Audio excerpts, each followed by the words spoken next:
L'utilizzo delle tende in via provvisoria dove ospitare i profughi di Eraclea Mare non è praticabile. Stop alle tendopoli, e questa è la grande novità di una giornata frenetica iniziata presto in prefettura a Venezia. Con un vertice d'emergenza è stato definito il destino dei migranti ancora sistemati in un residence di Eraclea.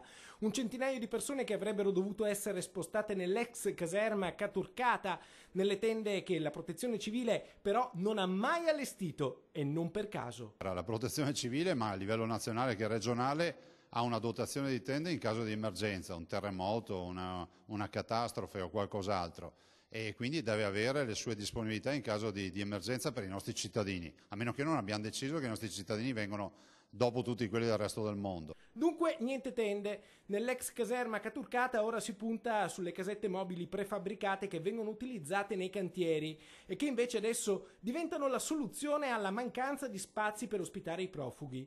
Una soluzione made in Eraclea che potrebbe diventare un modello da replicare in altre caserme, in altre aree demaniali. Il prefetto ha riconosciuto questo modello praticabile, quindi replicabile in altre aree. Lo spostamento dei migranti dovrebbe avvenire entro 15 giorni. Intanto a Ceggia i 30 profughi raccolti mentre erano allo sbando sulla A4 e ospitati nella palestra delle scuole elementari hanno chiesto di andare a Mestre in questura per essere identificati e chiedere lo status di rifugiati.